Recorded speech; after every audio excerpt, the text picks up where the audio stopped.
So, part 3. Aku nak tunjuk cara pasang belting yang betul. Supaya belting ni tak terkepit. Okey. Biasa orang akan buat macam ni, betul tak? Kebanyakan orang akan buat macam ni. Masuk kat belakang dulu. Betul. Dia kepit kan? Kepit sikit.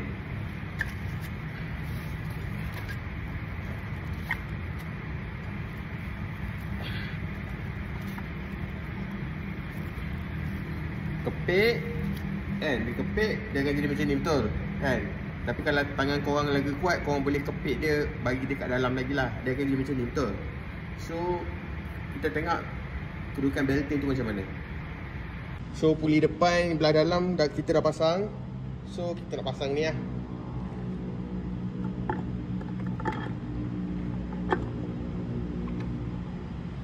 Okey, dah pasang betul. Kau tengok apa yang pelik. Dia pelik dekat sini tau. Dekat sini. Sini. Bila dia duduk dalam keadaan macam ni kan, dia akan terkepit dengan ni. Bila kita pasang, dia terkepit tau. Dia terkepit dekat sini. Bila terkepit kat sini, dia akan kat sini jadi belekuk tau. Belekuk. Ni belekuk kan, belekuk. Bila belekuk, okay, dia belekuk tau. Bila belekuk dekat sini, sebab dia terkepit antara ni dengan ni, sebab dia duduk dekat sini. Bila belekuk, nanti belting ni nanti dia akan bergegar macam tu. Dia kalau boleh, belting tu kita nak macam ni tau. Sekejap lah, keluarkan balik.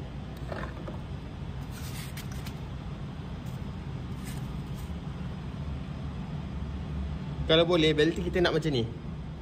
Bila macam ni, dia tak terkepit lah. Dia ada free play kat sini. Bila dia dekat sini, dia akan terkepit tau. So bila pasang, kita kena pasang puli depan dulu, supaya belting ni dulu kat sini. Okey, jom kita tengok cara pasang.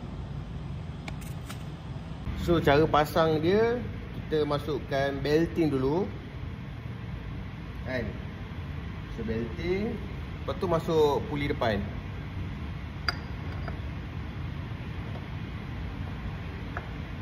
Masuk kan, masuk bagi rapat. Lepas tu masuk dia punya washer. Lepas tu masuk dia punya nut.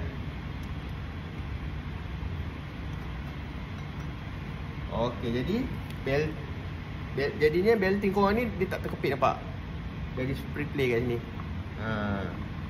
So cara korang nak masukkan dia punya puli belakang tu, dia jadi macam ni pula.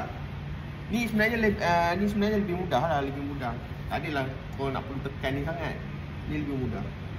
Keluarkan balik belting, masukkan balik dia punya belting ni dalam puli ni kan. Dia gelap lah. Masuk dalam ni. Tu korang picit sikit. Lepas tu korang tarik. Picit tarik. Sampailah korang boleh masuk kat belakang ni. Macam ni. Masuk macam ni.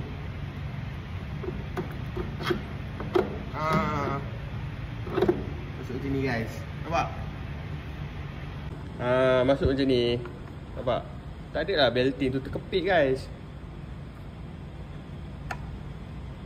Tak ada belting terkepit, nampak? Dia tak terkepit kan ni. Tak adalah ni bergegar.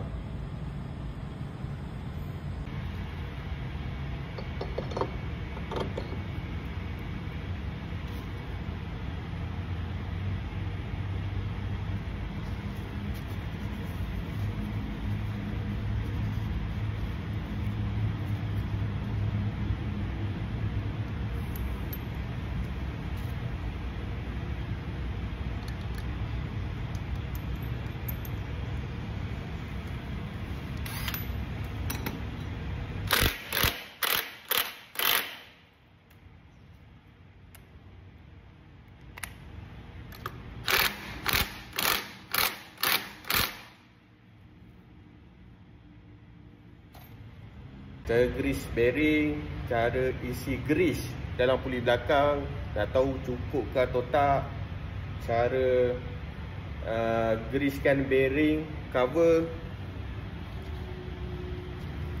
dan cara untuk pasang belting kan. So kalau benda tu rasa benda tu betul, korang follow lah. Kalau tak betul, korang abaikan je lah. So ini hanya sekadar aku bercerita je. So itu saja. Jumpa di next video. Assalamualaikum.